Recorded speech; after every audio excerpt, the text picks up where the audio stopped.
ይቺ ቅድስት ቤተ ክርስቲያን እስካሁን ድረስ ተጠብቃ የኖረችውና ያለችው በአንድ ድምፅ ከላይ እስከታች የአምልኮቱ ስርዓት የሁሉም ነገር ወግ ሕግ ኑሮት ከገጠር እስከ ከተማ ያለችዋ ቤተ ክርስቲያን አንድ መዋቅር ስላላት ነው። ሉዓላዊ መዋቅር፣ ማንም የማይሸርፈው ማንም የማይበጥሰው ጽኑ ሰንሰለት። ዛሬ ያንን ጽኑ ሰንሰለት ለመበጣጠስ ብዙ ታጥቀው የተነሷሉ። ከአጥቢያ ቤተ ክርስቲያን እስከ ቅዱስ ሲኖዶስ ያለው ሰንሰለት ማንም ላይበጥሰው ተግቶ መስራት የሊቃውንቱ ድርሻ መሆን አለበት።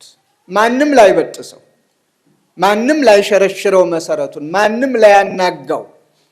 ምክንያቱም በሱ አሰራር በዚህ ስራ መንግስታት ተጠቅመውበታል አይደለም። ቤተ ክርስቲያን እንደፈለገ ሁሉ የሚበጣጥሰው ቢሆን ኖሮ የኢትዮጵያ ኦርቶዶክስ ተዋሕዶ ቤተ ክርስቲያን ዛሬ እኔና እናንተ ዘመን አትደርስም ነበር።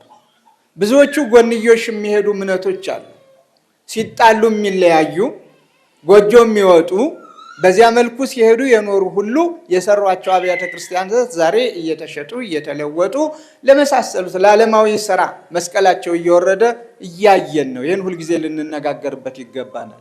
ይቺ ቤተ ክርስቲያን ግን መዋቅሯ ጽኑ ስለሆነ ማንም የሚገባበት ዘው የማይልበት ስለሆነ ጸንታ ኖራለች እና ዳርዳርታዎች ይታያሉ።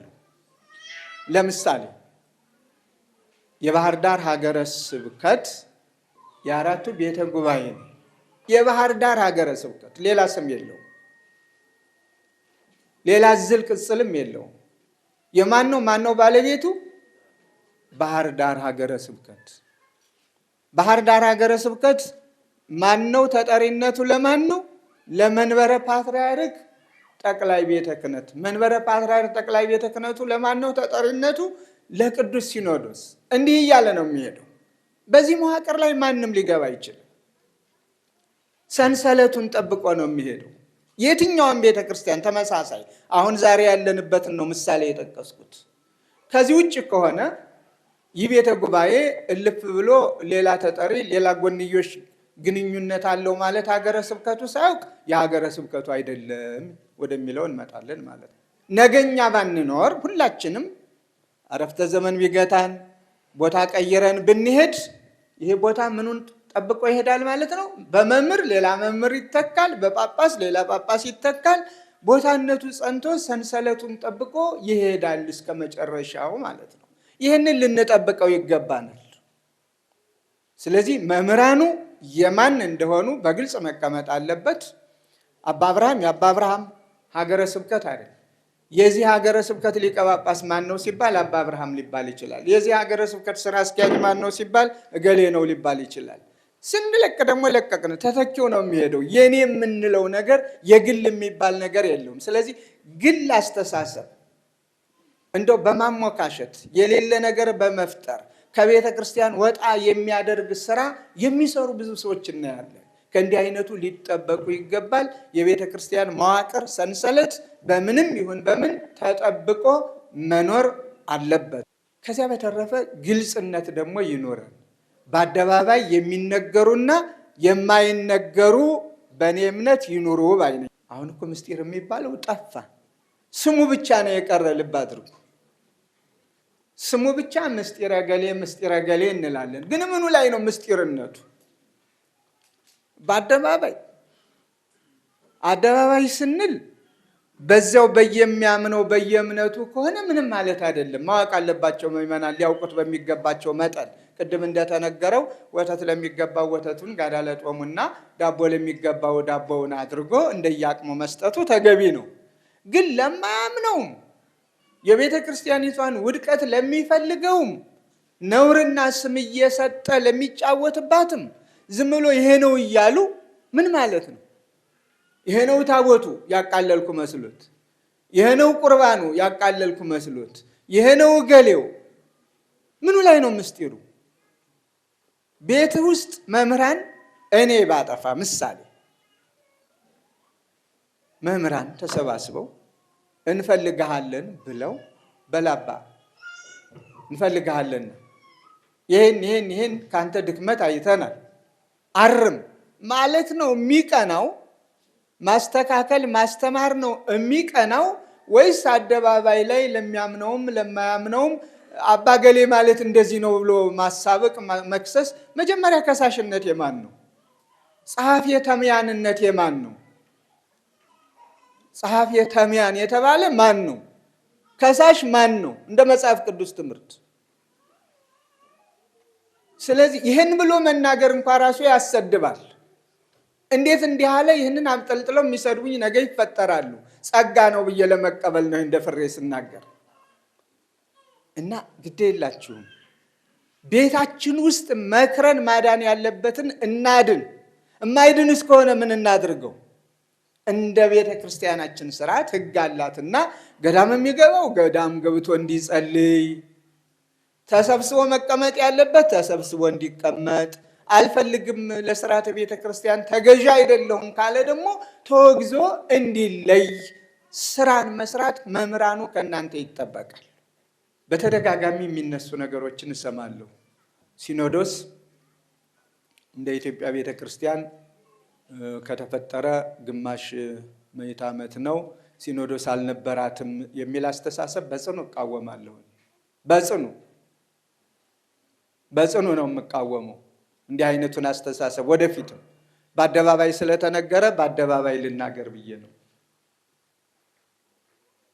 ሲኖዶስ ቤተክርስቲያን ተለይቷት አያውቅም። ሲኖዶስ የሌላት ቤተክርስቲያን ቤተክርስቲያን አይደለችም። የኢትዮጵያ ቤተክርስቲያን ከሆነች ቅዱሳን ሐዋርያት በሲኖዶሳቸው ውሳኔ ከወሰኑበት ጊዜ ጀምሮ ያ ሲኖዶስ እየተተካካ አሁን አለንበት ዘመን ደርሷል።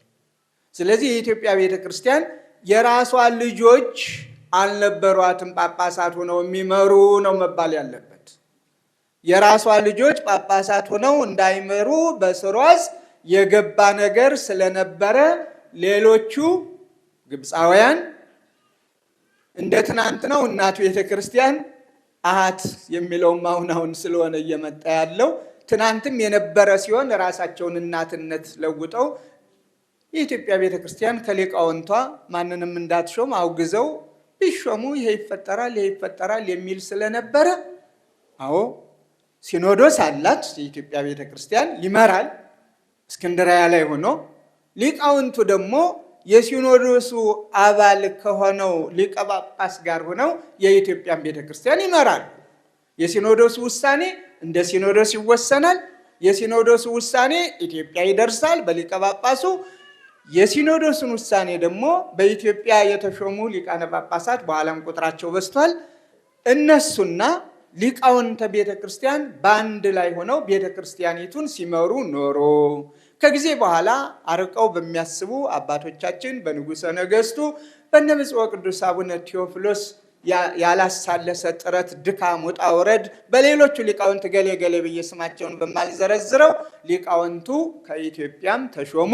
ሲኖዶሱ በግብፅ ሲኖዶስ መመራቱ ቀርቶ ራሱን የቻለ ሲኖዶስ ሆነ ብለን ነው ዘርዝረን ነው ማስቀመጥ ያለብን። ይህንን ለማለት የተገደዱት አንዳንዶቹ ሲኖዶስም እኮ ትናንትን የተቋቋመ ምን ያስፈልጋል ሲኖዶስ? እዚህ ትናንትም እኮ ሊቃውንቱ ነበሩ ሲኖዶስን ወክለው ሲመሩ የኖሩ፣ ዛሬም ሲኖዶስ አያስፈልግም የሚሉ ብቅ ማለት ስለጀመሩ፣ ስለዚህ የኢትዮጵያ ቤተክርስቲያን ሲኖዶስ አልባ ሆና የኖረችበት የላትም።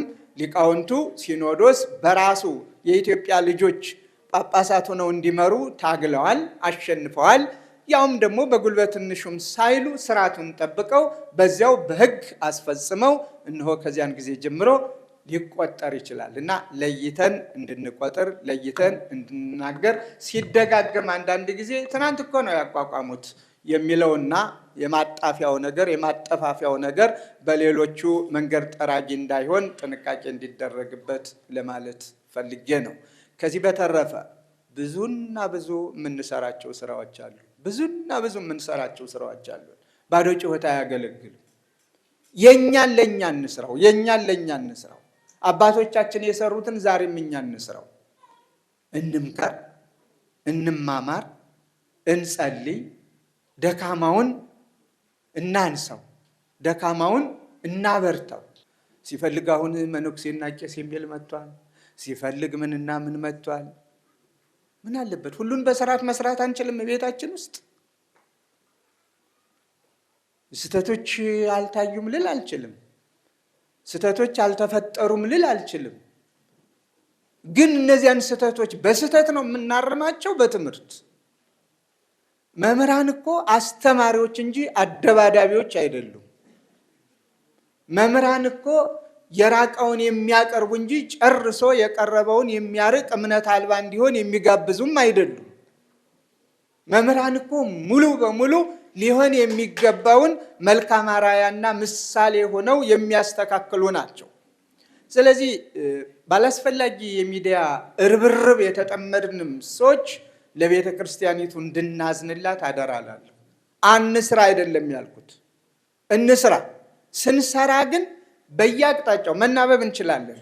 በመላ ኢትዮጵያ ያለችዋን ቤተ ክርስቲያን አይደለም በኢትዮጵያ በየትኛውም ዓለም ያለችዋን ቤተ ክርስቲያን በመንበረ ፓትርያርክ ጠቅላይ ቤተ ክህነት አሳስሮ በአንድ ላይ ሆኖ ስህተቶች እንዲታረሙ ማድረግ፣ እንደ ሀገረ ስብከት በሀገረ ስብከት ያሉትን አድባራት ገዳማት አሁንም ስራ መስራት፣ በአደባባይ የቤተ ክርስቲያኒቱን ክብር የሚቀንስ ነገር እንዳይኖር ማድረግ፣ ጥፋተኛውን ቅድም እንዳልኩት በቤተ ክርስቲያን ስርዓት መቅጣት። ይሄ ለነገ የማይባል ዝም ብሎ ስም ማውጣት ሳይሆን ስም ሰጥቶ ምን ታመጣለህ እያለ ያም እዚያው ቤተ መቅደሱ ሳይወጣ ሌላውም እንደዚያ እያለ ከሆነ አላስፈላጊ መናናቅና የደካሞችን ስብራት የሚያበረታ ሞታቸውን የሚያፋጥን ስራን መቀነስ ይኖርብናል ብዬ አምናለሁ። ይህን ሁሉም ምለው ተመራቂዎች መምህራኑ ከእናንተ ብዙ ስለሚጠበቅ ነው። መሰረቱን ጥሩ አድርጋችሁ ካልጣላችሁ እንደወጣችሁ ምንም ትርጉም የለሾች ነው የምትሆኑት። ስለዚህ የሚዲያ ቀለብተኞችና ገሌ መምህር ይሄንን አሉ ተብሎ ብቻ ዝና እንዲነገርላችሁ በዚያ መንገድ እንዳትሄዱ እኔም ያንኑ ለማጥበቅና አደራ ለማለት ነው። ከዚህ በተረፈ እግዚአብሔር ቸር ነው። በቸርነቱ ይችን ቤተ ክርስቲያን እየጠበቃት ነው። እንደ ሰውኛው እስካሁን የመኖር እድሏ ይነፈጋት ነበር። አሁን ደግሞ አጽራረ ቤተ ክርስቲያን ድሮ ከከተማ ወደ ገጠር ነበር ለመውጣት የሚጥሩት። አሁን ደግሞ ከገጠር ወደ ከተማ፣ ገጠር ላይ በደካማ ጎኑ የውሃ ጉድጓድ በመቆፈር ትምህርት ቤት በመስራት የመሳሰሉትን በጎደለ አለሁልህ በማለት እምነቱን በማስለወጥ ተግተው የሚሰሩበት ዘመን ነውና እኛ እዚች ከተማዋ ላይ ብቻ በመረባረብ ሳይሆን ባሉት አድባራት ገዳማት ከገጠር እስከ ከተማ ድረስ ጊዜውን እየጠበቅንና እየዋጀን እንድናስተምር ቤተክርስቲያን ሁልጊዜም ተልእኮዋ ሰላም ነው። መታወቂያዋም ሰላም ነው። አገልግሎቷም ሰላም ነው። ጸሎቷም ሁልጊዜም ሰላም ለሁላችሁ ነው። ሰላም ለሁላችሁን እያለች እገሌ ወገሌ ሳትል አድሎ ሳትፈጽም የዚህ የማናባት ሳትል እንደረኞቹ ሁሉንም አስተምራ አስተባብራ ፍቅርን አስተምራ ይዛ መኖር ስላለባት በዚህ ላይ ሁላችን እንድንበረታ አደራ ነው የምለው። ከዚህ በተረፈም ተነጋገሩ፣ ተመካከሩ፣ አንድ ድምፅ ይኖራችሁ፣ አንድ ሀሳብ ይኖራችሁ። አስተማሪው በስቷል። ስለ አንድ ሀሳብ አንዱ መምህር ሌላ ይላሉ፣ ዘመን ባመጣው መሳሪያ ላይ ሌላው መምህር ሌላ ይላሉ። ገላጋይ እያጣ ነው። ማን ይገላግል? ስለዚህ እናንተ ሀሳባችሁን አንድ ላይ ሆናችሁ ቋጩት።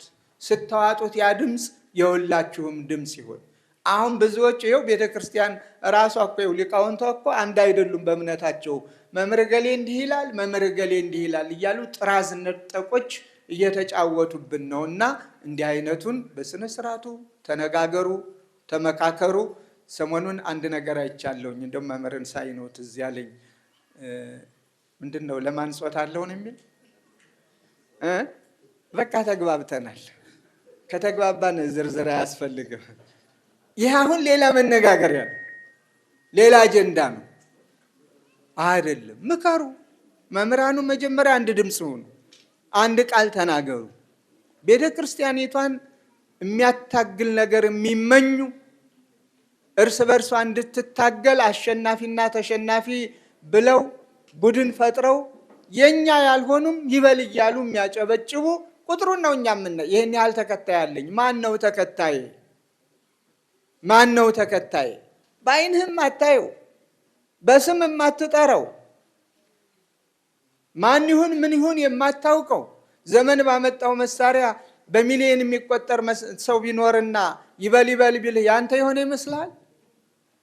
አሁን ምንድነው አንቂ የሚባል ነገር ተፈጥሯል ሲባል ሰምቻለሁ አይደለ? ምንድነው ማንቃት? መኪና የለህም አይደል?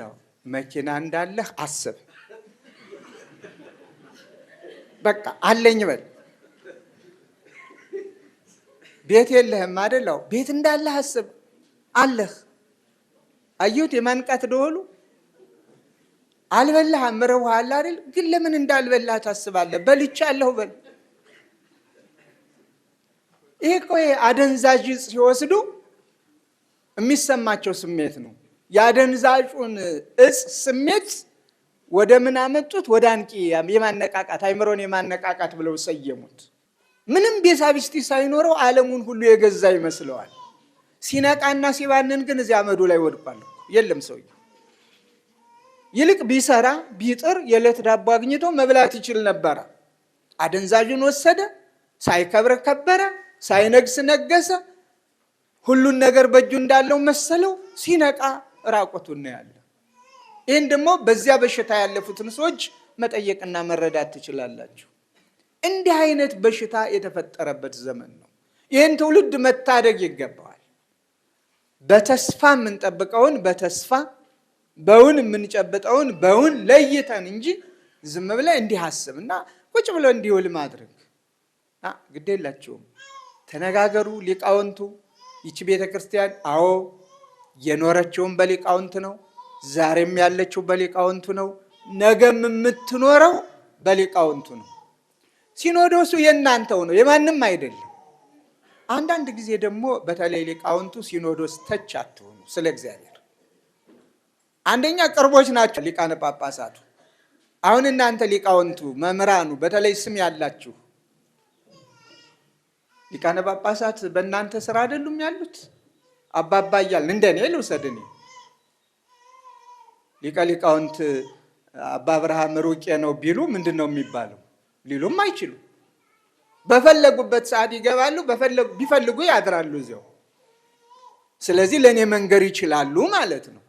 ግን ብድግ ብሎ ዝም ብሎ አሁን ሲኖዶሱ እንዲህ አድርጎ አባቶች እንዲፈጠሩ መመሪያ ሰጪዎች አትሆኑ። መመሪያ ተቀባይነቱን ውደዱ።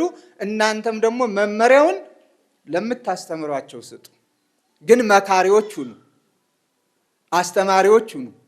ማስተማርን ማንም ሊቀማችሁ አይችልም። ጳጳስ ነኝ ብዬ ልቀማችሁ አልችልም። በአግባቡ በቦታው ክብሩ ተጠብቆ እና አንዳንድ ጊዜ ነገሮቹ እየተዘበራረቁ እየተለዋወጡ ስለሆነ ጥሩ ገጠመኝ ስለሆነ በዚያው ለመምህራኑ መናገር ስላለብኝ ነው ብዙ ብያለሁ። አደራ የምለው ምከሩ፣ ዝከሩ፣ ቤት ዝጉ፣ ተወያዩ፣ ወስኑ። እኔ እንደ ባህር ዳር ሀገረ ስብከት ምሳሌ ልሆን። ምከሩና ዝጉና ሊቃውንቱ የለም ይሄንን ሀገረ ስብከት አባ አብርሃም እየመራው አይደለም፣ ከጥቅሙ ጉዳቱ ያመዝናል ብላችሁ እናንተ ብትወስኑ፣ እኛ ይሄንን ደካማ ጎን አየን፣ አባ የሚሻል ስለማይመስለን በላንተ እንደው አንዱ ገዳም ላይ ግባና ትንሽ ውዳሴ ማርያም ድገም ብትሉኝ በደስታ እቀበለዋለሁ። ሲኖዶስ ሳይወስን ምን አገባህ አልልም። ከእናንተ ጋር አብሬ ሄጄ አመለክታለሁ። እርግጠኛ ነው የምናገረው። ግን ይሄ ምጸቱ፣ ጎጡ፣ መንደሩ፣ ሌላ ርብርቡ ከሆነ እኔስ አንተ ማንህልና ትግሉን ከፍ ያደርገዋል፣ ነገሩን ይለውጠዋል፣ ቤተ ክርስቲያኒቱን የማይጠቅምን ያደርገዋል። ምሳሌ ነው። ራሴን ምሳሌ ላርግ ብዬ ነው። በየቦታው ይሄ ነው መሰራት ያለበት። ለሊቃውንተ ቤተ ክርስቲያን ብፁዓን አባቶች ቅርቦች ናቸው። ግን ችግራችሁ እንደርሷ ያለ አባት እኮ ቢኖር ብፁዕ አባታችን ትላላችሁ። እንደው 10 እኮ ቢኖር ይለኛል አንዱ። እንደርሷ ያለ ኧረ 3 በኖረ ይለኛል። እኔ እውነት ነው ብዬ መከራያን የማይ ከሆነ ወጣ ሲል እውነት መስሎት ይላል። ደግሞ ውሸቱን እኮ ነው። በቃ ለመኖር እንጀራ ለመጋገር ምን ያደርጋል? ይሄ የረከሰ አስተሳሰብን አሽቀንጥሮ መጣል ነው። ፈተናውን እንድንወጣ ቤተ ክርስቲያን ክብርት ናት፣ ልዕልት ናት፣ ቅድስት ናት፣ ንጽሕት ናት። ንጽሕት ቅድስት ርትዕት የሆነችው ኦርቶዶክሳዊት ተዋሕዶ ቤተክርስቲያን በዚህ ክብሯ በዚህ ማዕረጓ ከፍ ብላ እንድትኖር ደካማ ጎንን በትምህርት ሊነገር በሚገባው ቦታ ላይ ነግሮ ማረም ማስተካከል የሊቃውንቱ ድርሻ የናንተ ድርሻ ስርዓትን ቀኖናን የመጠበቅ የማስጠበቅ የናንተ ድርሻ ስለሆነ ከቀኖና ወጣ ካለ ከስርዓቱ ወጣ ካለ ይሄ አይፈቀድም። ከምን አመጣው ማለት ነው። በያለንበት የማይሰማ ጳጳስ የማይሰማ ሊቀ ጳጳስ ስለሌለ በዚህ አደራ ለማለት ፈልጋለሁ። እንደ ባህር ዳር ሀገረ ስብከት ራሴን ወክዬ በእኔ ላይ ሙሉ ነፃነት እሰጣለሁ። እመኑ፣ አሳምኑ፣ መልካም አርአያ እንሁን፣ መልካም ምሳሌ እንሁን።